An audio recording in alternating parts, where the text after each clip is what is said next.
Imagine if something you interact with, well, every single day, something we usually think of as just inanimate, was actually alive. Not just, supporting life, but itself a living being.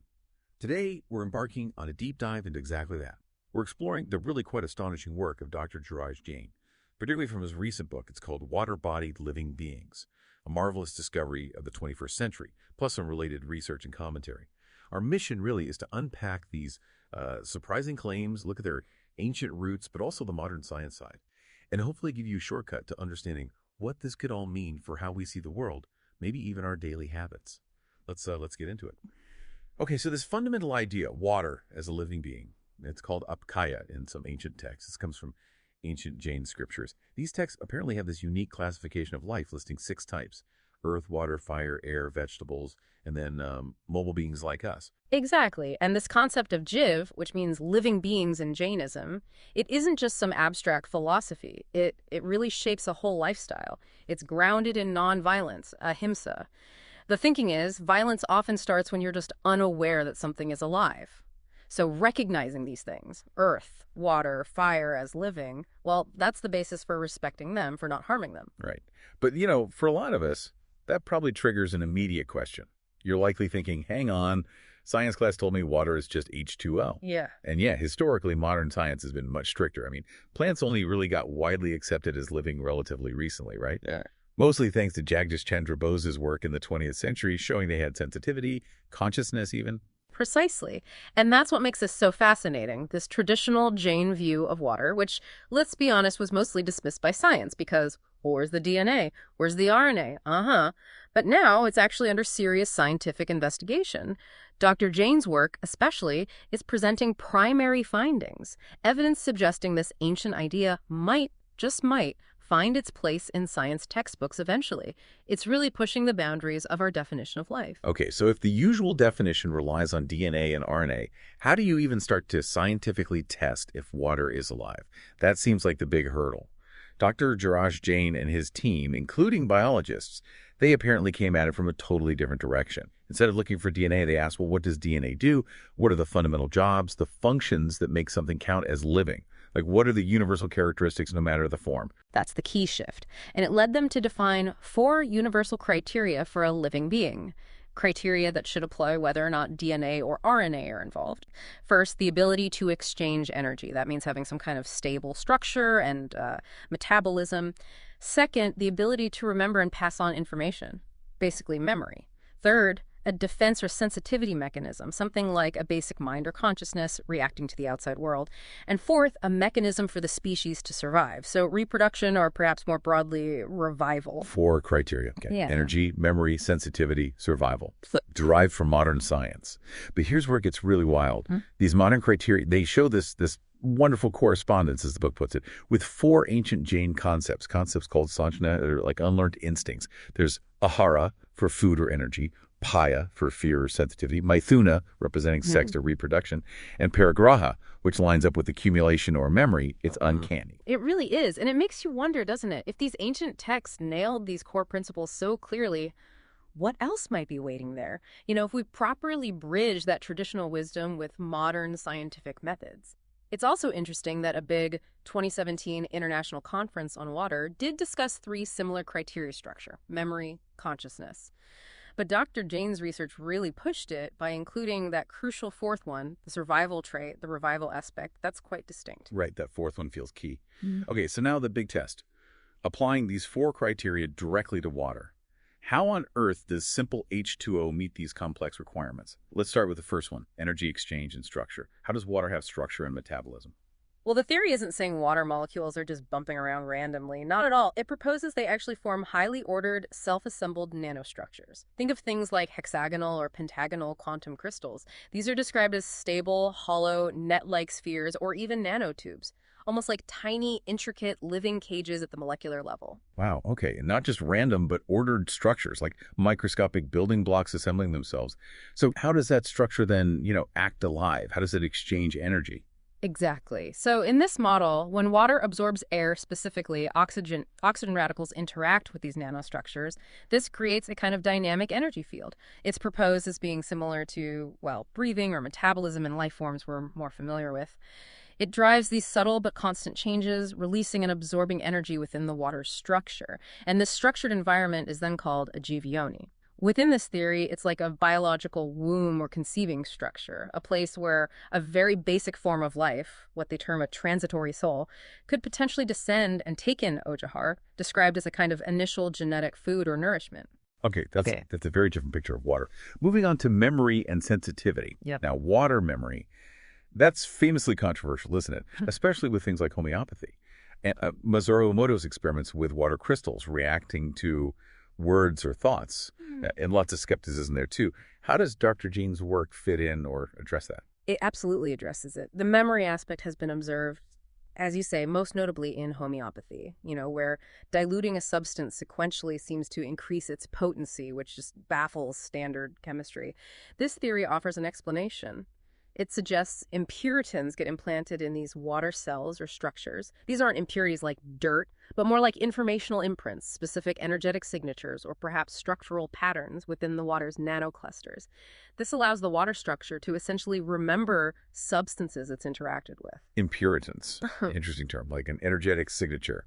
And Emoto's experiments, the beautiful crystals versus the distorted ones based on positive or negative influence. Yeah. How does the theory explain that sensitivity? Is it linked to the defense mechanism idea? Yes, exactly. That observed sensitivity, like in Emoto's work, is interpreted as water reacting to its environment. Even if it's at what's called a lowly developed level, it's seen as akin to a basic defense or response mechanism. It shows awareness, sensitivity to external stimuli. And importantly, the theory predicts that dead water, like water that's been boiled and its structure disrupted, wouldn't show this sensitivity. It wouldn't react in the same way because that structure is gone. Which brings us neatly to that really critical fourth trait, reproduction or revival. This always seemed like the ultimate stumbling block. I mean, how does water reproduce? It just doesn't seem possible in the way we normally think about it. But Dr. Jain introduces this concept he calls auto-revival. This sounds, mind-bending is the word. It is a radical idea. So the premise is you can make water non-living. Boiling works. It breaks down those nanostructures and drives out the dissolved air needed for the energy exchange. Or you could drastically reduce its dissolved oxygen or even physically block its structural pores with certain foreign substances. But here's the twist. This dead state, according to the research, isn't necessarily permanent. It has a kind of shelf life. A shelf life for dead water. So what happens? You're saying boiled water, if you just leave it sitting there, say at room temperature, it comes back to life. That's exactly the proposal. After about 24 hours, it supposedly automatically regains its livingness. Yeah. It spontaneously reassembles those nanostructures, reabsorbs air from the environment, and becomes that Yonaputa structure again, essentially ready for that potential descent of a basic life form. And this lines up incredibly well with an ancient Jain concept called Path Pariharam Pariharanti, which apparently describes the phenomenon of taking rebirth in the very same body after death. Taking rebirth in the same body applied to water. Wow. Okay, so this auto-revival, how is it demonstrated? You mentioned it needs broader scientific approval. Yes, validation by the wider scientific community is definitely still needed. But Dr. Jain used a technique called aura photography, Kirlian photography essentially, to visually show the differences. He documented distinct changes in the aura, or energy field, between samples of regular living water, dead boiled water, and then water that had been boiled and left to revive. It showed this unique, repeatable phenomenon of the aura returning. And this auto-revival capacity is what makes water, in this view, quite different from higher life forms. Once we're dead, well, we stay dead. Water potentially does not. Okay, this is a lot to take in.